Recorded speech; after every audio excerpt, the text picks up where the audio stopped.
Thank you guys for joining me here in person. I'm so glad to see some faces. It's wonderful. I've been speaking to my monitor for the last 2 years, and I've totally missed this.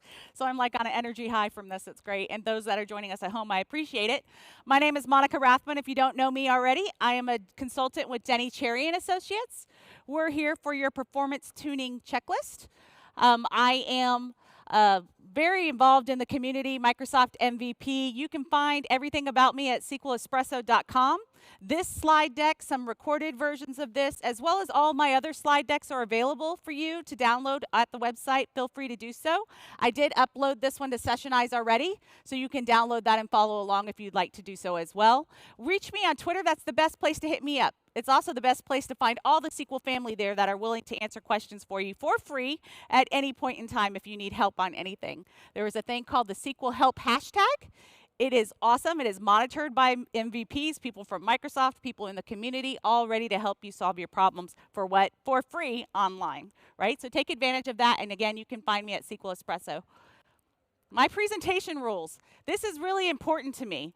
Not everybody's environment's the same. Not everybody's history of how they've used SQL Server is the same. So feel free to have a conversation here today. We only have 50 minutes. This one can run 90 minutes, so I'm kind of bringing it to you a little bit condensed. But I'd still love to hear if I say something and you say, oh, that didn't work for us. Or yes, we do use that. It's fantastic. Hearing those extra voices is always good and reassuring, right? So it's a good thing. So let's go ahead and share those experiences. We're going to start off here with best practice. None of this is rocket science. We're going to go through a checklist, and it's my goal that you print out the PDF from this, or you go and bring it up and check each one of these in your environment. I guarantee that one or more of these can actually improve the performance in your environment right away. So when I go into your system, as a consultant or just myself going in, I'm going to check for quite a few things. And this is just going to be the start of it. Some is very simple. It's inside SQL Server. Some is outside of SQL Server. And even more from that, it's out of your hands and into your SAN admins or your network admins that might have to actually do something. So we're going to talk about each one of these. And this simple one has nothing to do with SQL Server itself. It is actually on your server. It is on your VM host. And it's all about the power plan. Did you know if your power plan is set as default, which is balanced power plan, and you are not set on high performance, you only are using 70% of your CPU? What does that mean? You've lost 30% CPU capability to your SQL Server. It is simple. Going in and changing it to high performance, you will get a performance boost right away. Okay? That is usually something not set by the DBA, but is something that should be asked. Again, we are talking about not only on your SQL Server, but on the host itself and having that change. If you want to prove it, if you get kicked back from your admins, there is a great tool called CPU-Z. You can actually run this, check the clock speed of your CPU, write that number down, change it to high performance, run that again, and you will see a 30% difference. Okay? There is a man called Glenn Berry. He lives and breathes this kind of thing. He benchmarks all kinds of CPU types, all kinds of chip types, and he's got a load of information regarding this. So double check each one of your servers and talk to your host admin and make sure you're set on high performance. Now, there is an extra piece to this on the BIOS side. I encourage you to read on that. We don't have time in the 50 minutes, but just in case you're not getting the speed that you want, there might be a BIOS setting that you might have to adjust as well to take advantage of this. Okay? So that's number one to go back and check. How many of you guys have inherited a server that somebody went through and went check, check, check, next, next, next, and installed everything SQL Server? I've seen it over and over again. How many of you guys, that was like almost for those online, that was almost everybody. How many of you guys have installed SSIS thinking you were going to use it and decided not to? And it's still running. Or you used SSIS and then you've migrated to something different and SSIS is still running.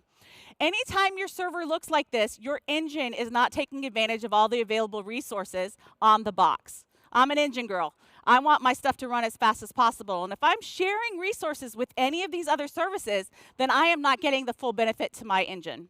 So I challenge you to go to each one of your boxes and make sure you're only running the services that are needed.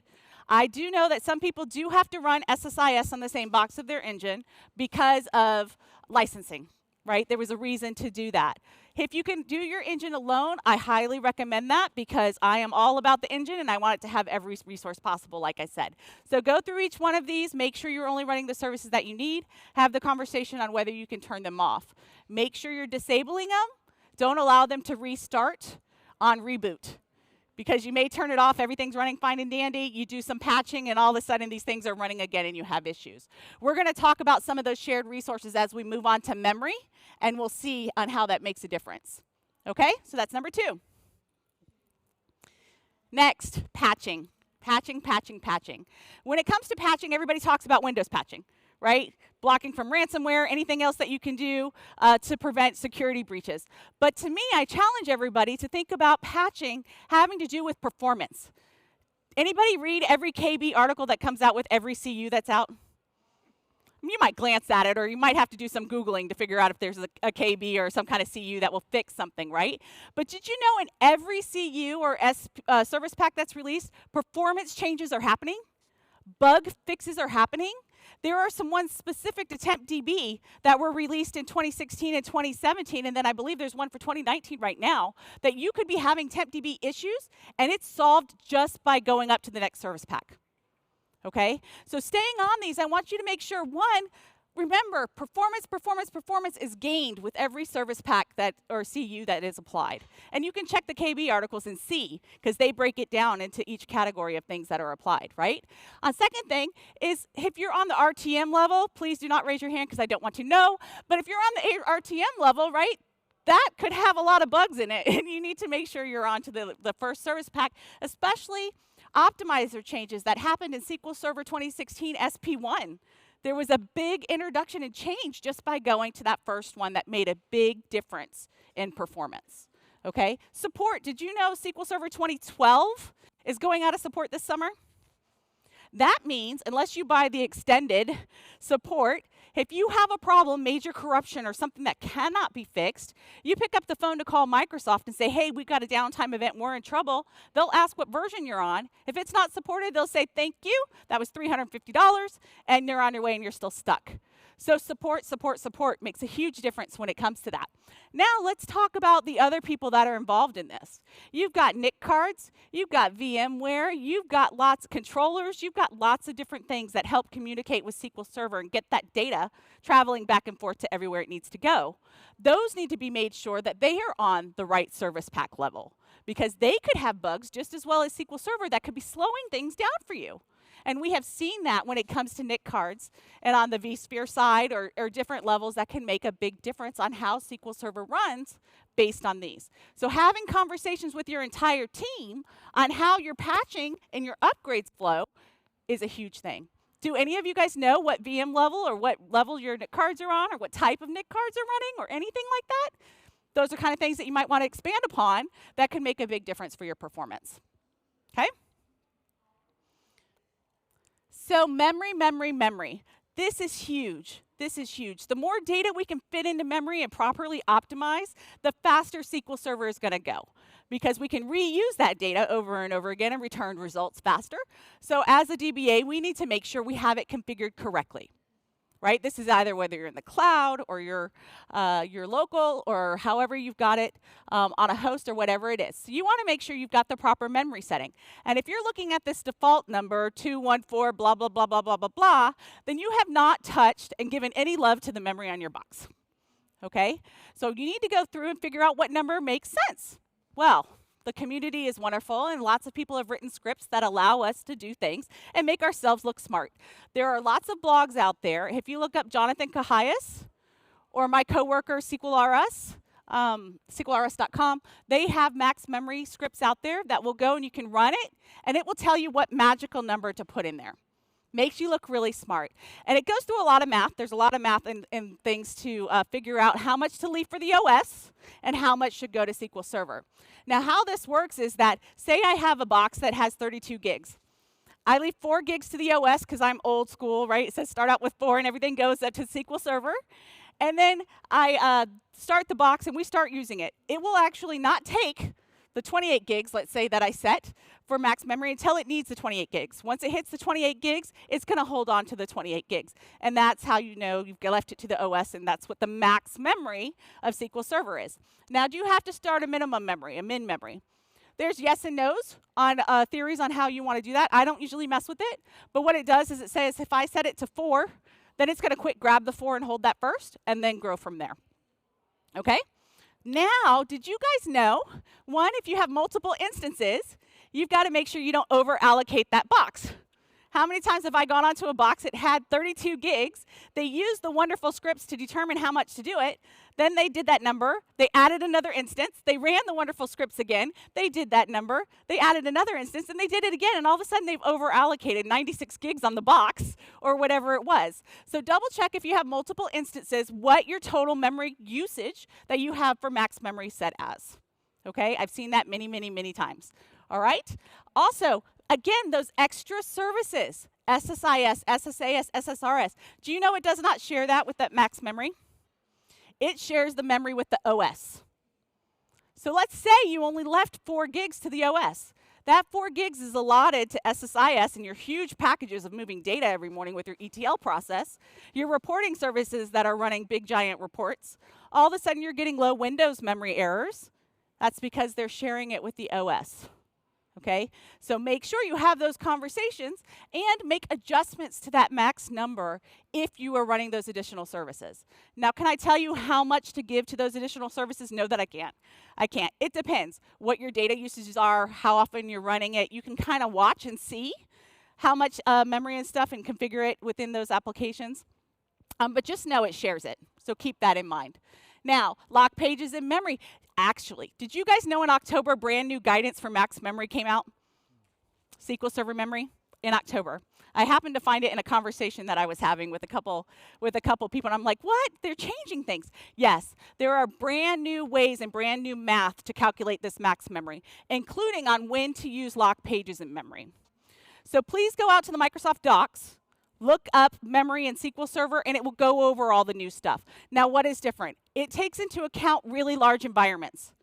They've found that really large environments now need to leave more for the OS. So they've made an adjustment and scaled back what the max memory is inside SQL Server for the engine itself and gave a little bit back to the OS. And that's really beneficial when it's the larger environments. Okay, there takes into a lot of accounts the SQL version, the Windows version, what service packs you're on, all kinds of stuff now get taken into account with that, with the number itself. So the last thing, this is again outside of our realm, but if you were running on a VM host, there is a thing called memory reservation. Inside a host, they are designed to allocate workloads and help other VMs that are on the same host, right? One's kind of starved for memory, so it may borrow from another, or that needs more CPU, so it'll borrow from another. It's called a balloon driver. Balloon drivers, I hate. It is the worst thing for SQL Server. I do not want it to touch my CPU. I don't want it to steal my memory and give it to someone else. So if you are on a host, I want you to go to your host admin and say, I want my SQL Server that's allotted on this VM to be a memory reservation. That locks it down and makes sure it cannot be shared or stolen by anything else. Okay? I've seen many boxes where I've got 32 gigs and all of a sudden it's only getting 12. It never hits above 12. And that's because it's being allocated elsewhere and I can't get any more. Okay? So make sure you have that setting. Any questions so far? Are we good? Are we already going to go back to our environment and check some of these things? I see some head shakes. I like that. Okay. So just remember, please go look up MS Docs and memory and take a look at that new recommendations, okay? So the next one, I have an entire series on TempDB, and it's a huge component and has everything to do with performance, and it gets neglected. And as we move forward in SQL versions, it is identified as one of the most important things, and we know people aren't caring for it. So as you go to later versions, as you walk through, they are helping you make some of these determinations within the GUI and kind of set some defaults for you to try to make it easier. The biggest thing is I want you to take a look at this picture. One, we always want to pin it to the highest disk. Everybody's on the latest and greatest SAN. Maybe you're on Pure and you've been really lucky. But it's still with TempDB, I still want to have it separate. I want my data files separate from my log files, and I want my TempDB separate. I put all my TempDB together, data files, log files, all on one disk, and I take care of it and make sure it's the fastest possible. I still do that regardless of what you are on. I want you to look at the number of files that I have. It is one data file, not log file, one data file per CPU core up to 8. You'll notice in SQL Server 8 is a magic number. It's kind of the cost threshold that happens on a risk benefit, and you actually getting less overhead. The more files you get, it's possible to have more overhead that goes associated with it. 8 is the magic number. Now, why do we care? It has to do with how SQL Server does and TempDB does a round robin. It allocates your workload and finds free space and where to do the work on those files in a round robin thing. Okay? In order to do that correctly, they have to be sized the same. And they have to grow the same. When was the last time you guys looked in your environment and made sure one of your files was not bigger than the other? That is something you should be monitoring. If file number 1, you'll notice this one I have just a default 8 gigs on each one, or 8 megabytes. We're going to go with gigs. Let's talk 8 gigs, right? Let's say that's 8 gigs on each file. Everything started the same. You'll notice my auto growth is exactly the same, and it is not a %. Please do not have a % auto growth on any of your data files anywhere in your environment. And it should grow by a number of the same on each one. If my number 1 file is sitting at 25 gigs, everybody else is at 8, guess where all my workload is going? File 1, because it has the most space. Everything's going to go there. The biggest problem with TempDB is contention.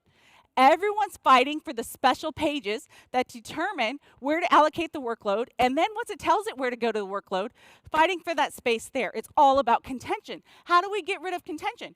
Giving it more options to round robin through, and each one of these files actually gives us additional special pages to work and allocate this load.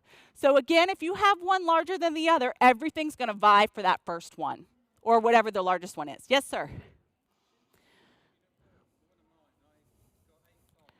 Mm-hmm.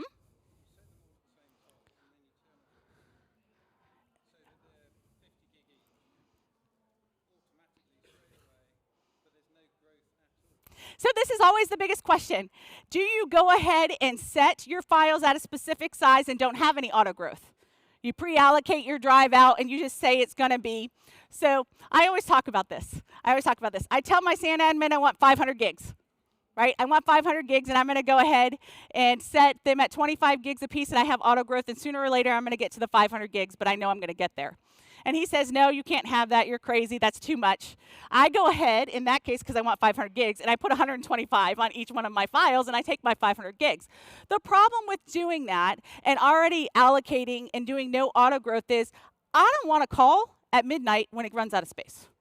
I don't know necessarily when I'm going to run out of space. And if I do, I have some big, long-running transaction, I'm going to have to call my SAN admin to expand the drive, or I'm going to have to do something to make sure that I can get out of that scenario.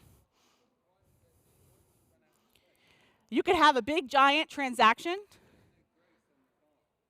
It can still do it. Yes. If you're saying, it's going to tell you TempDB is full. Right? If it hits the end, TempDB is going to be full. Okay, data grows, so it could be big enough last year, but it's not big enough this year. But if you allocate your full drive originally, there's no change. I mean, there's nothing you can do. You're going to run out of space whether you try to auto-grow or you're going to run out of space. Again, sometimes it's a preference. I've heard it both ways. I would rather go ahead and grow it out and not have the auto growth because there is a overhead with an auto growth that can happen. I'm not on that side of the fence. I would rather see the growth and see my data growing and know how my trends are and be able to do that than just have it wide open. And not to mention, I can be really nice to my SAN admin and not necessarily take the 500 gigs, and I can tell him, okay, give me 250 for now or something like that, and then I can ask for it later. There's two sides of the fence on that. So how do you keep them in line? If you're prior to 2016, there's 2 trace flags involved that you need to have. There's something that changes how the mixed extents, and we're not going to go into it, are behave, and that's 1118. 1117 allows all of your files within a file group or separate files on a database to grow at the same time. So if I want to keep them in line and I'm pre-2016, I must have 1117 on. Now, know that is system-wide, so if you have another user database that uses file groups, and one of the file groups grows, they will all grow. So keep that in mind for sizing, okay? Now, that's so important, and I like to watch behaviors that become default, because then I know they're really important. That is one that has now become default prior to 2016, or after 2016. They make sure they stay in line, and you don't have to do the 1117 associated with that, okay? The next one, again, I talked about patching. Right? There's heavy metadata contention in SQL Server 2016 and 2017 that are fixed on those CUs. Contention is how it's going into the metadata, determining on what it needs to write, what it does, and it houses these tables in the back, and it keeps track of things. There's contention in there. They noticed it, they fixed it. TempDB now runs better after those service pack or CUs are applied. PFS pages, those are the global free space pages that are used to determine where it's going to do the writing for TempDB. There was some contention prior to these service packs. You'll notice these are later than the other ones. They're constantly monitoring these. Make sure you're on that service pack level. Now, when it comes to TempDB, I like to talk about temp tables versus table variables. If you're not on 2019, did you know a table variable only looks for one row? It thinks and expects one row to come through.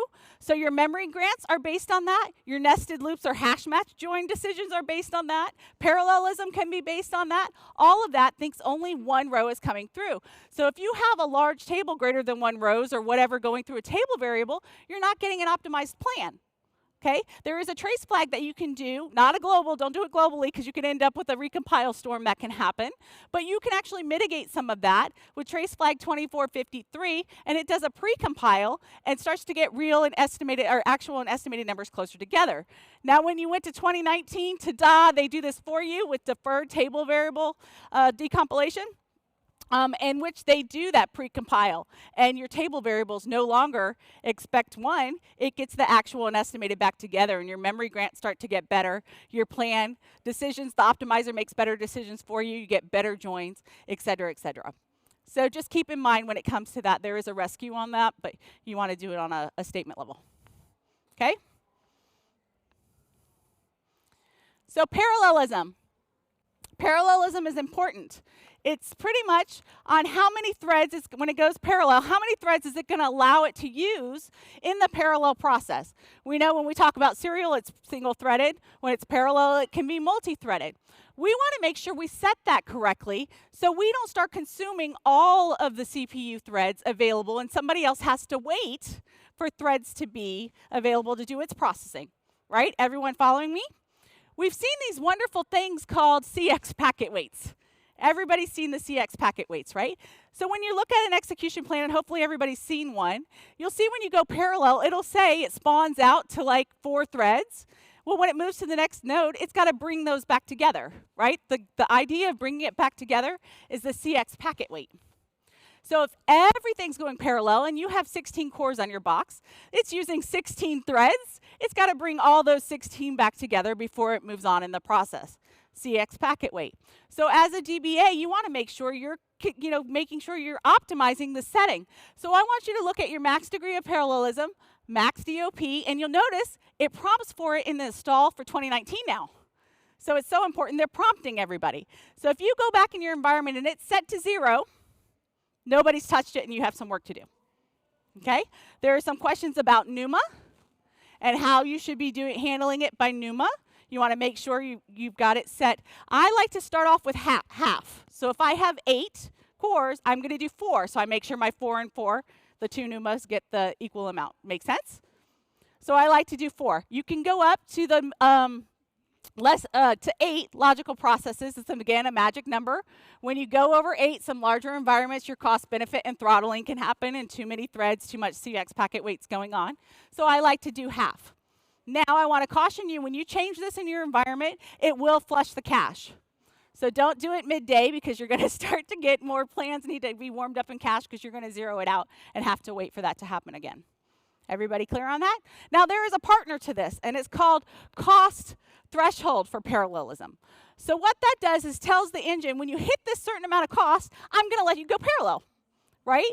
That's how we keep things from everything going to parallel, depending on what the engine decides to do. You can control that. So I like to start off at 35 or 50, see how my CX packet weights are doing. Are they going down or not?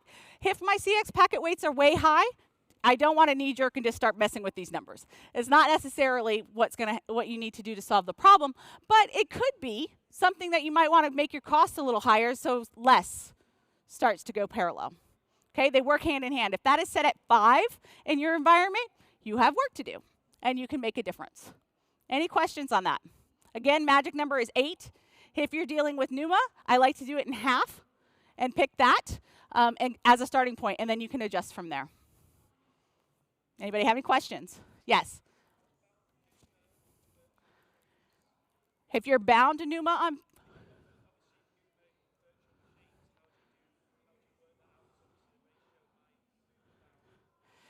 I'm sorry, I can't hear straight from here. They're hearing in my thing. You might want to ask. Can you? He's going to ask. When I go to virtual machines, do I do something different with NUMA? I don't. I usually do half. Still, there's lots of guidance. I don't know if my coworker John, you might want to talk to him after. He's really good with having to deal with the NUMA side and different checks that he might do a little bit differently. But half, I'm usually good with half. It's a solid number, whether they're virtual or not, right? Okay, any questions? Okay. Instant file initialization. This is so simple. It's basic, and it makes the world of difference. And it's actually in 2019, they actually prompt for it in a little checkbox now to enable NUMA and grant the permissions associated with this. Enable our instant file initialization, or IFI. So what happens is, when you write to the file system, it zeroes out the space that it wants to use. It kind of does a pre-zero out, and then it does its work. Okay? So what you want to do is prevent the zeroing out, and that's called instant file initialization. And all it is a permission. It's a permission to the service account, your SQL Server service account. You grant the permission that says perform volume maintenance tasks. And you give that permission, then all of a sudden instant file initialization is on. You can do that in a group policy. And again, starting I believe in 2019, they've made a little checkbox as you go and do your install that actually says, do you want to grant this permission? Okay, I'm going to show you what happens. Anytime you're writing to the disk, it's got to zero out that file. So we're talking restores. We're talking auto growth events, adding data files, log files, creating a database. So let's look at the impact of this. It's so simple. I'm creating a 5 gig database. Without IFI enabled, it's 1,800 milliseconds. This is only 5 gigs. With it enabled, it is 1/3 of the time in order to do it, because it can start writing right away without doing it. So imagine a restore 1/3 of the time, right? So 3 hours, you can do it in an hour, right? If you've got to do a big, giant database on that, that's a huge amount of time that can be saved just from IFI. There are queries you can run that says, do I have IFI running? You can check and see if you've got it on, and then do it for your whole environment. And I think there's some PowerShell scripts. I think DBA Tools has something that you can actually go and run against your environment and check it. Okay? Very, very simple, huge time saver. Big difference. How are we doing on time? I forgot to start my timer. Okay, we're good. We got about 15 minutes? 20. Okay, so how many of you guys have people running reports or big giant select queries against your production database? Yes, somebody's running something, right? So you hate blocking.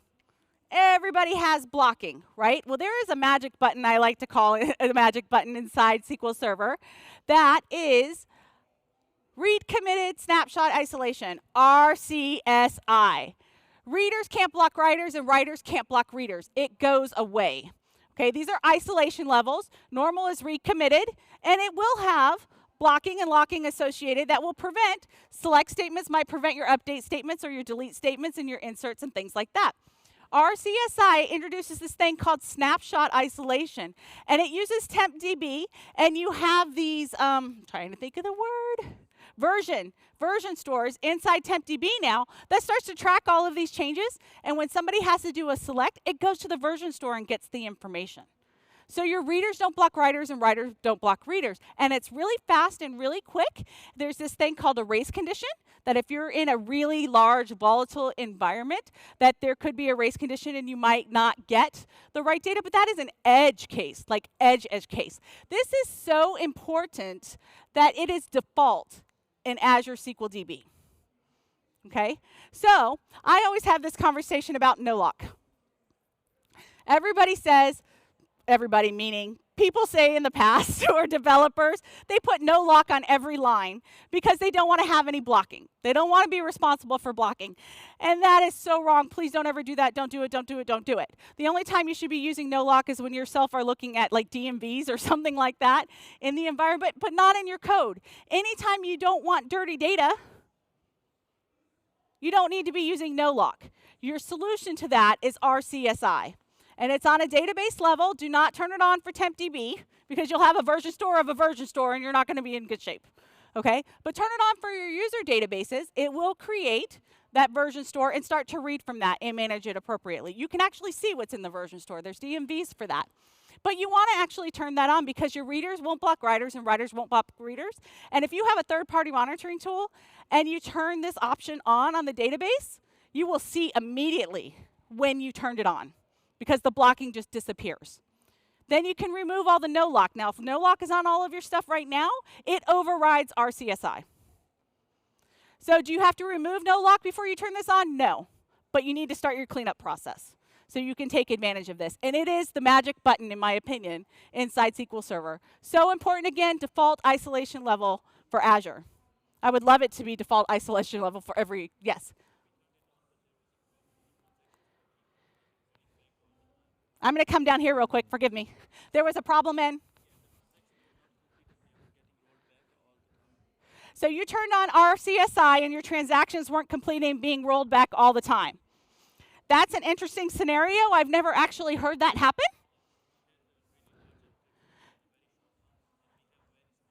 So you have really large environment with lots of transactions in a very short time and it had problems. Probably had problems with keeping up in the version store or something that was going on.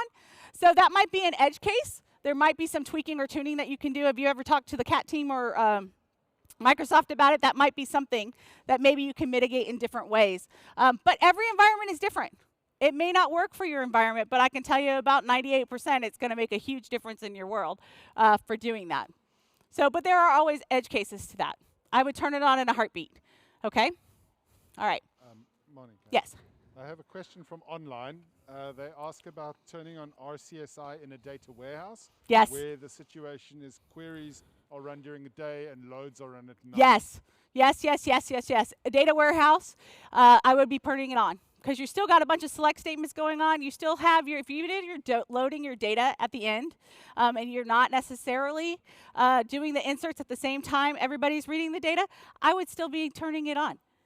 I have no problems turning it on. It's really great for the transactional databases where you're constantly manipulating that, but you never know when you're going to have to do an ETL process on the fly or somebody's doing something. I still turn it on.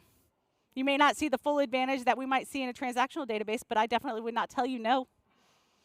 Okay? That's in my opinion. So we should have about 10 more minutes or so. 15? Great. I want to talk about ugly babies. Ugly babies is my favorite thing to talk about, and everybody laughs at me when I talk about this. All of us have to deal with other facets that play with SQL Server. You got your storage admin, you've got your network admin, you've got your VMware host admins, right? And everybody loves their jobs and everybody loves their baby. I certainly love SQL Server. It is my baby. It is my passion.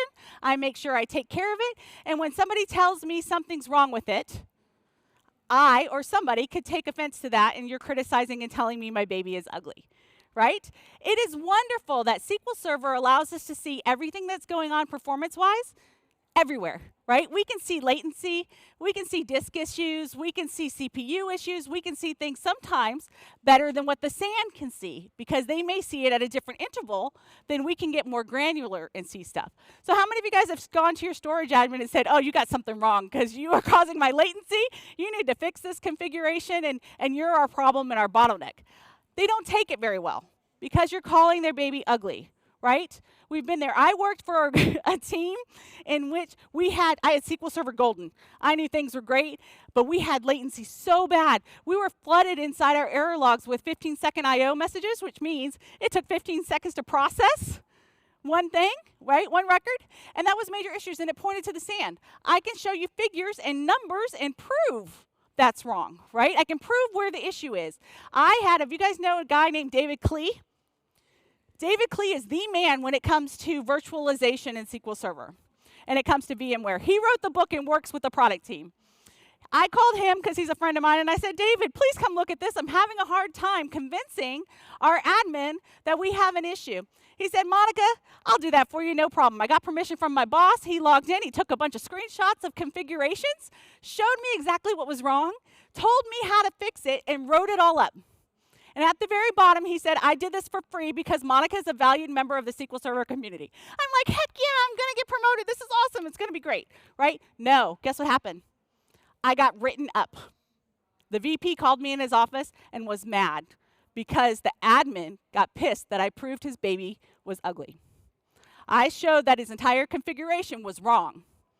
And I got the #1 person to say it. Okay? So now I have a rule. When I go into the environment, I keep all of my admins and their teams drunk, fat, and happy. When I go into a new environment, I bring donuts. Donuts come in. Hey, nice to meet you. I brought donuts for your team, right? They do something great, I go ahead and buy them pizza. Or, hey, let's go out afterwards. We'll have a round of beers or something like that, right? Because guess what? You need them. They don't need you, right? I need SQL Server to run faster. I need my memory reservation set. I need to make sure my VM is not over-allocated on a box. I need lots of things. I need that 500 gigs. I need all of this stuff, and I need them to play nice, and I need them not to get hurt when I tell them their baby is ugly, right? So a lot of performance tuning when it comes to things outside of SQL Server has to do with the relationships of the other teams. I want them to call me in when they start to make SAN decisions. If we're going to buy a new SAN and they decide they want to go hyper-converged versus maybe looking at Pure versus looking at other things, I want in on that conversation. I want to be part of the DR discussions, right? I want to make sure we are set and SQL Server is set in every facet possible. So I keep my admins drunk, fat, and happy. Okay, here's an example. Do you guys know, I keep saying you guys, does everyone know how many other VMs are on the host that you're on? And what's on it? Do you have access to vSphere or whatever tool it is to take a look and see what's on those hosts? It is possible that they've moved Exchange Server, if anybody's still on Exchange, onto your box or something else that's a real hog. And all of a sudden, the balloon driver, you're getting that noisy neighbor thing happening, and my SQL Server was running smoothly yesterday, and now it's bogged down. It could be because they vMotioned another server, another host, or another VM onto that box. Have you ever seen SOS scheduler yields? That is fighting for threads, those CPU threads. I had a client, nothing was working. We couldn't get onto the box itself. The CPU was at 100%. We couldn't do anything. Found out that they were hosted. And you guys remember the Spectre meltdown issue that happened a while ago? There's this thing called hyperthreading. They had 32 CPUs available, CPU threads available using hyperthread. It was really 16 hyper-threaded. So when they actually patched for Spectre and Meltdown, hyper-threading went away. So they went from 32 on the box to 16 overnight, and we found out they allocated 72. So the 72 threads were all fighting for the 16 threads outside of SQL Server. And the only reason why I knew is because the SOS scheduler yields were through the roof. SQL Server was completely fine. Nothing was touched, but the host made a difference. An ugly baby. I would never know that hadn't I asked them to let me see what the box looked like on the host box looked like. Okay? Then provisioning is another sneaky thing that I like to talk about. Remember I talked about the 500 gigs? I wanted 500 gigs for my TempDB drive. He said, no, Monica, you're crazy. You don't need 500 gigs. And I said, yes, I did. So he gives me a drive, a T drive, that looks like it's 500 gigs. I'm like, yay, I won this one. I got 500 gigs. No, I didn't. I lost. Because he really gave me 50 gigs And then when it actually gets close to the 50 gigs, it gives me another 50 gigs. It looks like 500 to me, but in the background, it then provisions it, and then I get another 50 gigs, and I get another 50 gigs. Well, guess what? That's a performance hit every time it allocates the next 50 gigs to me, right? That's called thin provisioning. So talk to your SAN admin and find out if you can get it thick provisioned. They'll be shocked you know what you're talking about, but say, I want thick provisioned. If they can do it, ask them. And in some cases, it's a checkbox. Some cases, the whole SAN is allotted whether it's thin or thick, and they might not be able to have a change, but it's worth the discussion. Okay? And again, if he says, no, you can't have the 500, I went ahead and take it and allocate it to all of my files and go ahead and grow them out and get my 500 gigs anyways. Okay? Ugly baby scenario. We're going to have that thin provision talk over a beer or pizza or lunch or whatever as we have this and I'm asking for things. So compression. Compression is your friend. Ooh, we're getting close. Okay, compression is your friend. You want to get as much data in memory as possible, so please, when you're doing indexing and things like that, use your row and page compression. Big difference. Backup compression is your friend, and the SAN admin makes you happy, gets happy the fact that you're actually saving space on your backups. So using that means when your data is compressed, more data can fit on that page, and then you can actually get more data in the memory, and you can actually read data from memory, and you're not going to disk where could be your slowdown and your bottleneck. Everybody following? That's where compression really makes a difference, okay? It does cost CPU overhead, but it's minimal compared to the gains that you get. There's this thing called deduplication. If you have a SAN admin that tells you you cannot have compression for your backups because it's being deduplicated, that's a red flag. I want you to do some research on that. When it deduplicates, it starts to create all of these pointers. When you do a backup on it, it's fine. But when you restore, all of those pointers got to come back together before it starts to restore. I don't want to wait around for all that to happen. So have a conversation about deduplication with your SAN admins. When it comes to your queries and your query tunings, you want things to go as fast as possible. It's your job to keep track of these things. I want to maintain my statistics and keep them up to date at all times. Those are the numbers that tell SQL Server what kind of data to expect. What's your uniqueness about that data? How many distinct values you have on this data? It's how the optimizer decides your estimated versus actuals and how it decides each one of the nodes as you pass through your execution plan and the decisions that what it decides to do based on the numbers of expected rows to come through. Keeping those up to date is important. Make sure you have a job running nightly, weekly, monthly, depending on the amount of data change that you have, that keeps your statistics up to date. This is above and beyond the update statistics, right? The auto update statistics. You want to make sure you're not only doing your index statistics, but your table statistics as well. All that plays a part. There is an option on the database for synchronous versus asynchronous for your update statistics, auto. You want to set that to asynchronous. By default, it is synchronous. So what happens is when an auto statistic pops on, it's going to update that. It's going to cause a pause in your queries, do the update of the statistic, and then wait to use that new statistic. If it's asynchronous, then it's going to go ahead and allow you to do your query and get that data, and then it will do its update. It makes a difference. Okay, so that's a setting. If you are below 2016, trace flag 2371 is a must. If you have a large table above 1 million rows, it is a percentage of change of that data plus 500 rows before you get an auto statistic change. If you've got a really large table, you're going to take forever to hit the 10%. If you put in 2371, you will get that on a different algorithm, and it changes. So you get the update faster, and you need less change in your rows. Okay, now 2016 is defaulted. Again, if it's defaulted, it's important. Make sure your lower environments have it. Do you know you can make your own statistics? If you follow through an execution plan, you may see missing statistic. Click on that. It'll tell you the field that's missing a statistic. Go to your database, add the statistic. It's telling you the engine needs more information. Create the statistic, okay? Now, I think we might make it, okay. So when it comes to indexes, it's not a set it and forget it. Lots of people go and actually create indexes because Data Tuning Advisor told them to do it, or they saw a missing index on a execution plan and they did right-click, create index. Please don't do that ever. Right-click, create index on everything. And please do not set up an auto job that looks for missing indexes and just adds them. Please, please don't. Also, I want you to make sure quarterly, at least do it quarterly, maybe half of a year if you can do it. I want you evaluating your indexes. Are they getting seeks? Are they getting scans?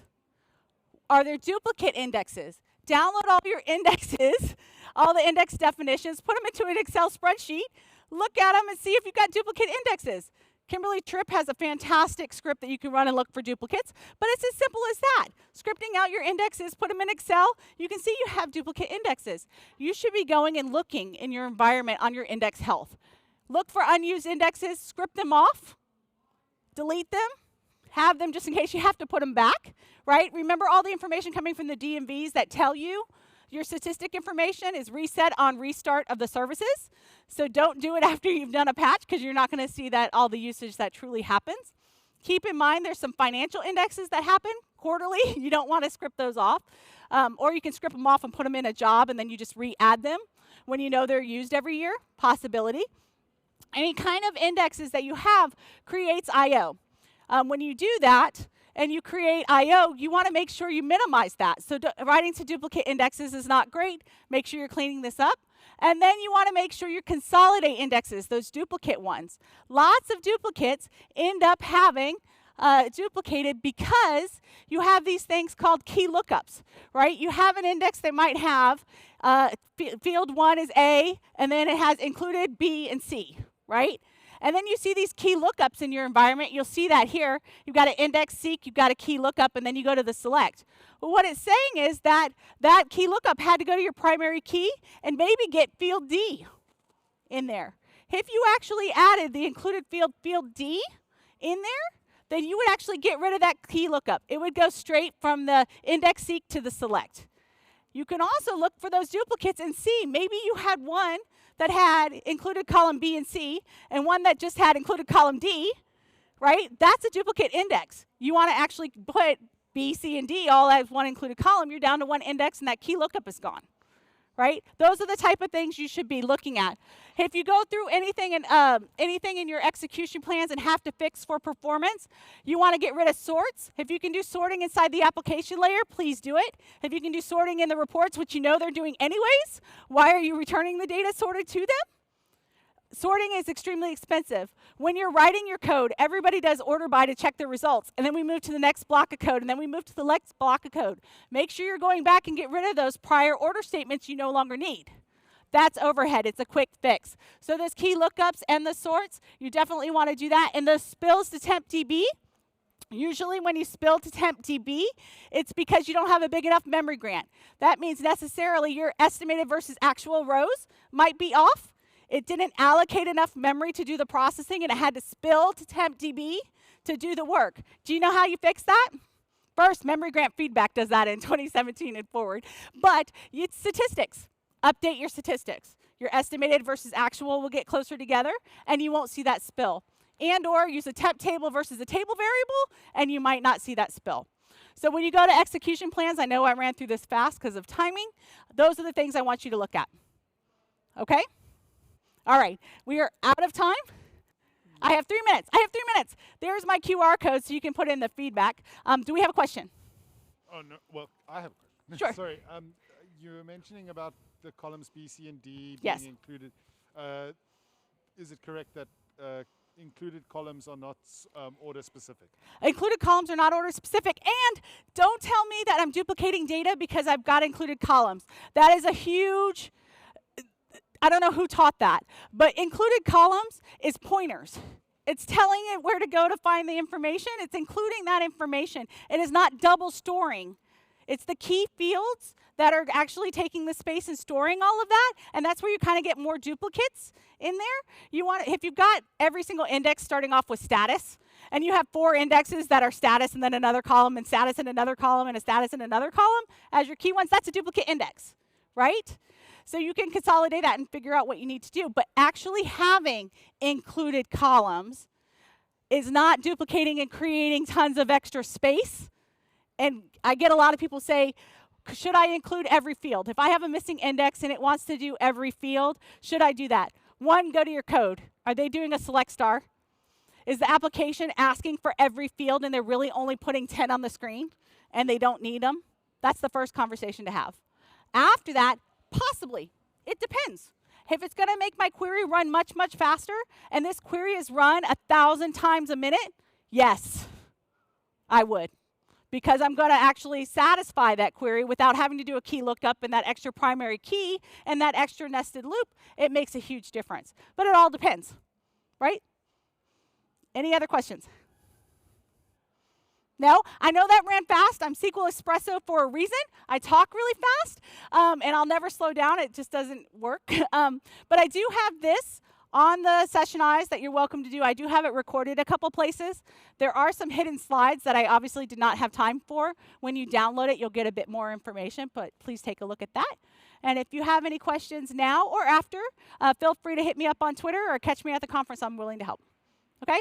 My cards are up here, stickers are up here, and thank you for attending. I appreciate it, both virtually and now.